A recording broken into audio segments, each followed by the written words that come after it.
Welcome to this collaborative Baja for worship service.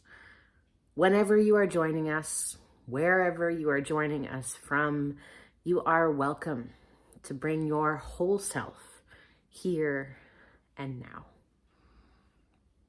The Baja 4 is an emerging collaboration of Unitarian Universalists across Southern Arizona. We represent Unitarian Universalists in and around Amado, Sierra Vista, and across the city of Tucson. While we have membership at 4 Unitarian Universalist institutions, we have been worshiping together for over a year now because we know that we are stronger together. Each week, it is our practice to have a land acknowledgement at the beginning of our worship services, recognizing the indigenous peoples who have lived on and been given treaty to the land that many of us now live on. Last week, our ministerial intern, Riley, asked us to consider how praxis, this cycle of acting, reflecting, and reacting, can help us grow and change as people and as Unitarian Universalists. In a moment, I will read one version of our land acknowledgement, and I'm going to ask you to listen for a word or phrase that sparks an interest in your own learning and growth.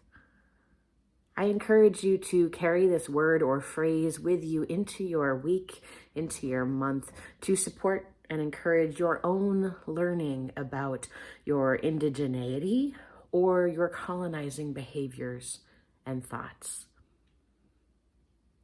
Take a listen. We acknowledge that this land was stolen from indigenous peoples.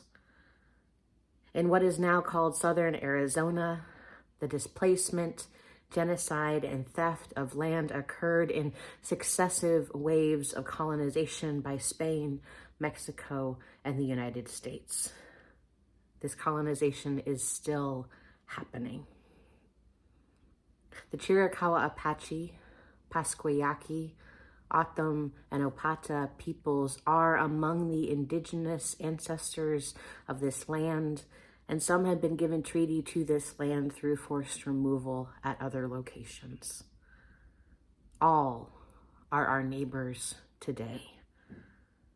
May we learn to follow indigenous wisdom as we work to steward this earth, our common home.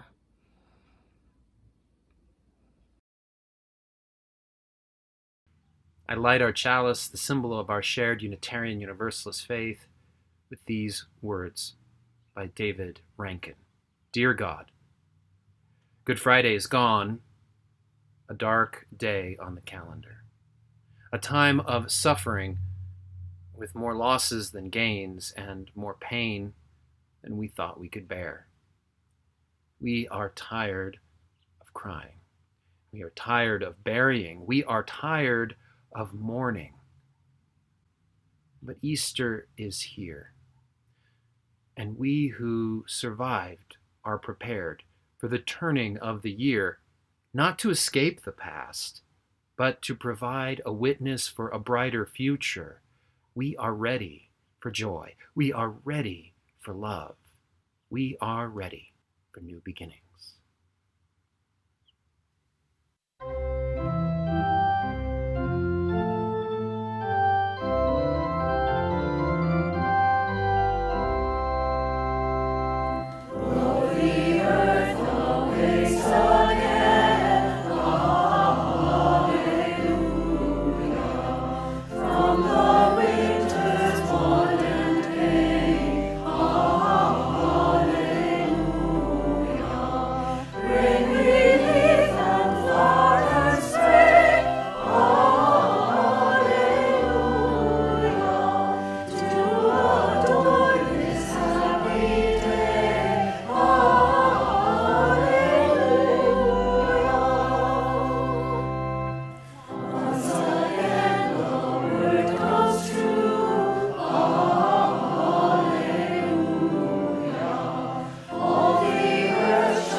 Happy Easter! Where do we start the Easter story? For us, it is with the fact that Jesus was a wise and radical teacher. Wait, no, not that kind of teacher. This teacher. He had a group of loyal and loving followers. His teachings were about love and kindness. Then, he was put to death, executed by his government for his religious ideas. That was the sad part. After he died, he was put in a tomb, and his followers were grief-stricken. However, that day was the Sabbath, the day of rest, so they couldn't attend to him until the next day.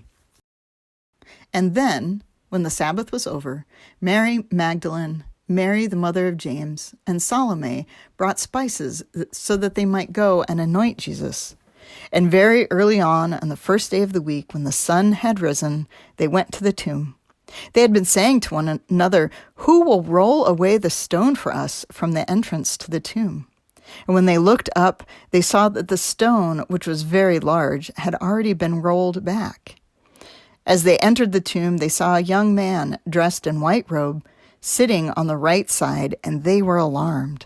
But he said to them, "Do not be alarmed. You are looking for Jesus of Nazareth, who was crucified. He has been raised. He is not here. Look, there is the place they laid him. But go, tell his disciples and Peter that he is going ahead of you to Galilee, and there you will see him, just as he told you." So they went out and fled from the tomb, for terror and amazement had seized them, and they said nothing to anyone, so they were afraid. And all that had been commanded to them they told briefly to those around Peter. And afterward Jesus himself sent out through them from east to west the sacred and imperishable proclamation of eternal salvation. Now, as those of us familiar with the Bible might have guessed, there is much controversy in how the story ends. Some authorities say it should end here. Others add a longer ending of Mark. Though it is known as early as the late 2nd century Common Era, the longer ending is missing from the earliest, most reliable Greek manuscripts and seems to mix motifs and phrases from the other Gospels. One can wonder whether this longer ending is really Mark or even a ghostwriter. But here it is, let's listen to it. Now, after he rose early on the first day of the week, he appeared first to Mary Magdalene, from whom he had cast out 7 demons. She went out and told those who had been with him while they were mourning and weeping. But when they heard that he was alive and had been seen by her, they would not believe it. After this, he appeared in another form to 2 of them as they were walking into the country. And they went back and told the rest, but they did not believe them. Later, he appeared to the 11 themselves as they were sitting at the table, and he upbraided them for their lack of faith and stubbornness, because they had not believed those who saw him after he had risen. And he said to them, "Go into all the world and proclaim the good news to the whole creation. And to the one who believes and is baptized will be saved, but the one who does not believe will be condemned. And these signs will accompany those who believe. By using my name, they will cast out demons, they will speak in new tongues, they will pick up snakes in their hands, and if they drink any deadly thing, it will not hurt them. They will lay their hands on the sick, and they will recover." So then the Lord Jesus, after he had spoken to them, was taken up into heaven and sat down at the right hand of God. And they went out and proclaimed the good news everywhere, while the Lord worked with them and confirmed the message by the signs that had accompanied it.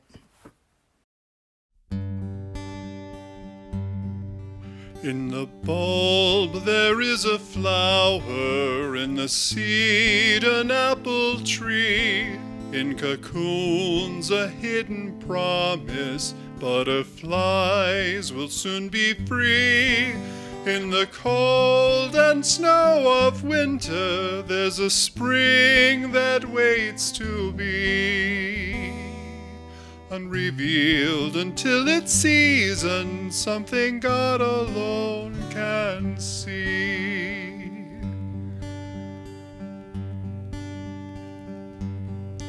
There's a song in every silence, seeking word and melody.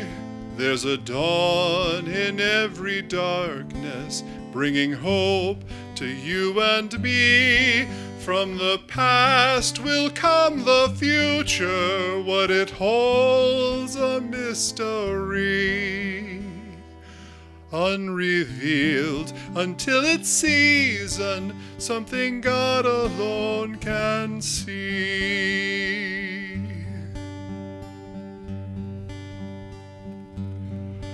In our end is our beginning, in our time infinity.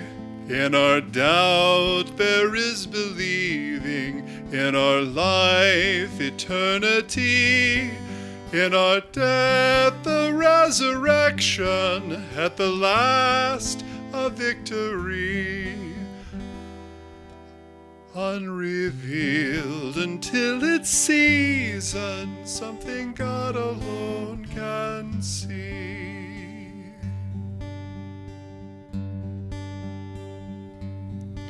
El batón es flor mañana, la semilla manzana.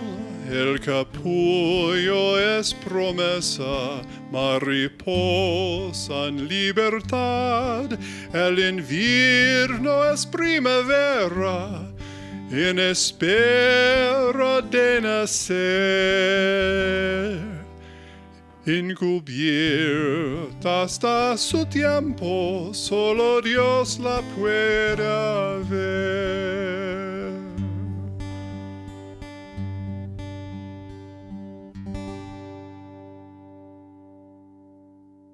In the beginning, once upon a time, a long time ago, in a galaxy far, far away. In each of these beginnings, there is an invitation to find ourselves within mythology. From biblical creation stories to fairy tales to Star Wars on the big and little screen, mythology is a call to us, beyond the literal, historical, and factual, to engage our moral imagination here and now.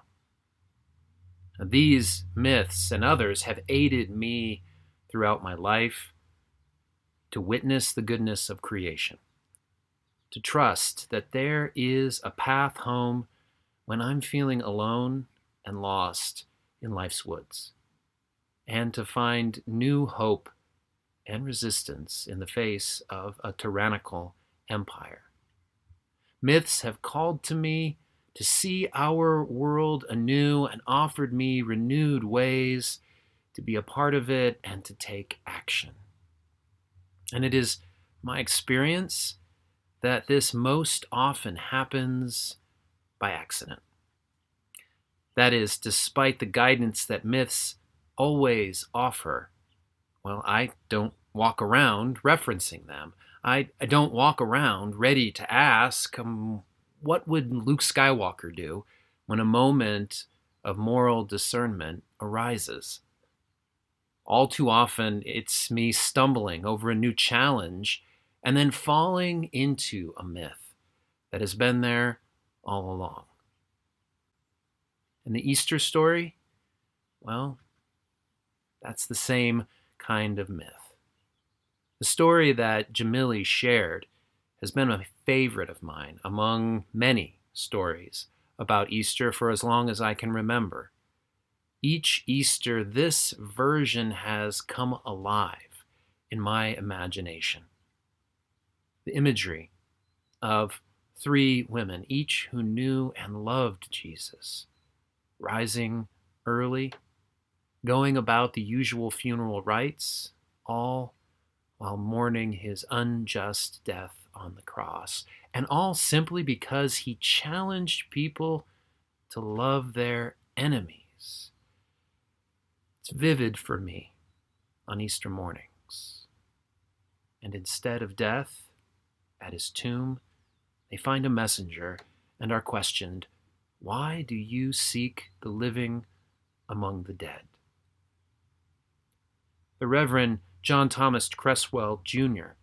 captures the meaning of this myth that's always been there for me in these words. Love is the message of these myths, and love emerges as the permanent in this transient world. You see, Easter is not just a story about one man dying, he teaches, because he loved the people so much. Rather, it is the message to the person in the mirror, asking them to love more, care more, and give even more. Somehow, this Easter, after this long and traumatic year, I find myself stumbling, tripping over the many and ongoing challenges that it has brought, and I find myself falling into Easter anew. Not that the familiar and beloved meaning has changed, but that I find myself perceiving the story from a different angle, and in the mythological mirror, I find a different message. And Joseph Campbell, a Western scholar of world mythology, noted several functions of mythology, but it was the last that he prescribed as the most useful for us today. This is the one, he said, that I think everyone must try today to relate to, and that is the pedagogical function of how to live a human lifetime under any circumstance. Easter is reflecting back to me how to live, to be born, to learn and to forget, to play and to be bored, to love and hate, to suffer and heal, and yes, to die, not just under any circumstances, but those that we face today. Like not being close to those that we love. Like the loss of the normal of every day. Like the mourning that we experience, that we have no forms to pour it into. This year, Easter reflects back to me this message. You are changed by what has happened, what is happening. So do not seek the future in the tomb of the past. And it's stunning and awesome as I fall into Easter this year, guided to live into a future with new love and new hope. Guided to live into a future with new life and renewed love yet to come. Falling into Easter, I am caught and held by new hope, a path forward, and the possibility that this new creation, it has a place for me to join in, take action, and create the good.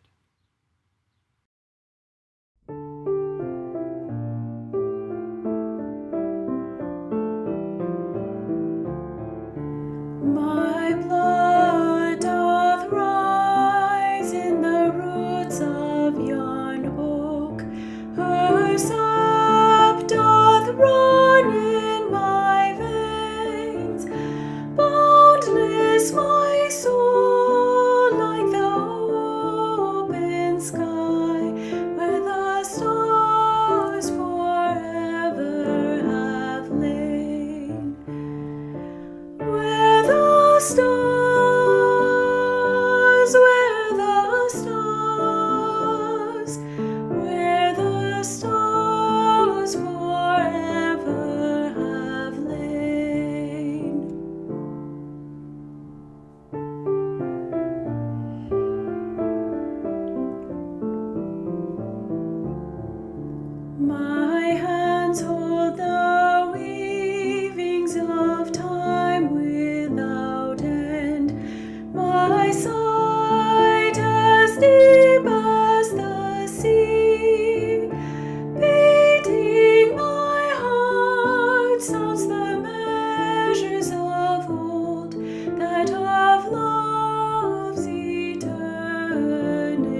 that carries days of the old into new. Our dreaming shows us the way. Wondrous our faith settles deep in the earth, rising green to bring a new day. Rising green, rising green, rising green to bring a new day.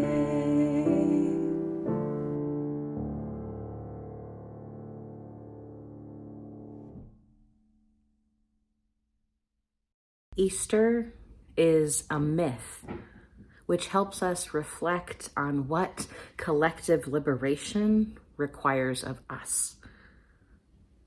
The original writer or writers of the Gospel according to Mark were some of the first to realize that Jesus wasn't coming back soon. So they thought they'd better get this story that they'd been telling written down so they could pass it on. And around the time that the gospel we heard Jamili tell from earlier was compiled, the temple in Jerusalem was destroyed for the last time, although they didn't know it then, forcing the followers of Rabbi Jesus's message to shift their attention to the spiritual task of love of neighbor, rather than the worldly place of their ancestral devotion. And in between this time when Markan writers recorded their accounts and when the Gospels were eventually canonized, a new ending to the mythology of Easter emerged. And so some other authors, not Markan, added on a different ending to the Gospel according to Mark to fit this emerging theology. There was no concept of copyright in those biblical compilation days. And so the Markan telling of Easter is neither a historical account nor a systematic theology, but a myth in progress. A draft, if you will, of a myth which tried to capture what had been shared orally in the decades and centuries after Jesus lived and died. So where are we in the mythology of Easter right now? Some of us feel like we are at the end, we're vaccinated, we're liberated, we're free, but your individual salvations are actually just in the middle of this myth. Before Jesus rises from the tomb, before Jesus is murdered by the state, before Jesus arrives in Jerusalem, having given his last message to the masses, the individual salvations come in the middle of the story when people meet Jesus, when people are healed by Jesus, when people are compelled by this message, when they hear the liberatory message of a love without prescription and are saved by that healing balm. The communal liberation, the shared liberation, will not come for a while after that. And it won't come for a while now. After all, less than 20% of our country and our state is fully vaccinated. Just under 30% of the country is at least partially vaccinated. There is no vaccine approved yet for the youngest among us. None of the youngest among us, none of the children are safer yet, even in small gatherings. Best case scenario, they say we reach herd immunity for adults, somewhere between May and July. But that's just for the initial strains of SARS-CoV-19 as far as we know right now. And there may be more unknowns not apparent to us yet. We are in the middle of the myth, even if you feel like you've been saved. Our Easter moment has not yet come. We haven't made the trek to the tomb with the women, with the funeral oils and cloths in hand. We are still waiting for the liberation to be communal, shared, fully realized. And really, the vaccine was never the thing that was going to save us. The monumental spiritual task of this pandemic has been to learn that only we can save us. As my colleague, Reverend Teresa Soto, wrote, all of us need all of us to make it. And when I say save to Unitarian Universalists, I'm not necessarily talking about being saved in heaven by God. I'm talking about the universal salvation that our ancestors dreamed up, the type of saving that happens here on earth when we are in relationship with each other and believe in our bones that capital L love extends fully to all, no exceptions or discrimination. I believe that we can save each other here and now on this earth in our communities. And this is the spiritual salvation that will bring our Easter moment. We save each other when we wear masks during COVID season and flu season, and when someone in our proximity is otherwise sick. We save each other when we base our relations in a radically honest consent, sharing openly and freely what risks we have taken and what we need from one another. We save each other when we engage in mutual aid, believing that all can share and all can need, and that all of us need all of us to make it. We save each other when we extend church beyond our physical walls and bring the healing message of Unitarian Universalism into the places where we live and work and play. This is how we save each other. This is how we get closer to collective liberation. Yes, medicine will help us get back together in person faster, but no medicine can create beloved community. We, with our message of love without limitations, without discrimination, we save each other when we share this message. We started our service today with this prayer from Reverend David O. Rankin. We are tired of crying. We are tired of burying.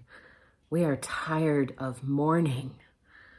But Easter is here, will be here. And we who have survived are prepared. We are ready for joy. We are ready for love. We are ready for new beginnings. I am ready. I bet you are ready. And we are in a middle place still, in between grief of the past and the collective liberation that could be our future, if we can make it so. So I'll draw on those words that Reverend Matthew said to us earlier in this service. You are changed by what has happened, what is happening. So do not seek the future in the tomb of the past.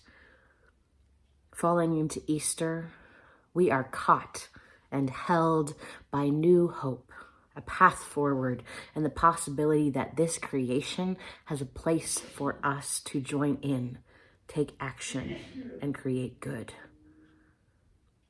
May we remember in this middle space to continue reaching for that collective liberation. our Easter moment.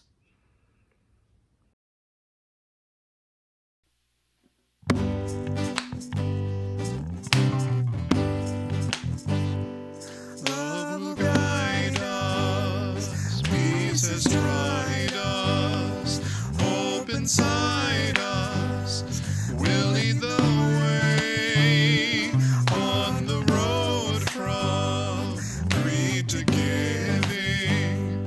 Love will guide us through the hard night. If you cannot speak like angels, if you cannot speak before thousands, you can give from deep within you. You can change the world with your love. Love will guide us, peace has tried us, hope inside us will lead the way on the road from greed to giving. Love will guide us through the hard night. Love will guide us through the hard night. Love will guide us through the hard night. These words of chalice extinguishing come from Richard Gilbert. In the holy quiet of this promising hour of spring, may we purge ourselves of coldness of spirit that warms spring breezes may thaw our souls. May the debris of wrongs unforgiven be gathered and discarded so that we can begin anew. May the slowness of spirit, frozen by cold, be quickened to every fresh possibility. May the song that has lingered too long in our lungs be inspired by the never-ending bird choruses. May the grime of mistakes be rinsed from our minds with the springtime waters of self-forgiveness. May the dust of exhausting journey be wiped from the furniture of our lives so that it gleams again. May we muster the strength to do our own spring house cleaning of the spirit.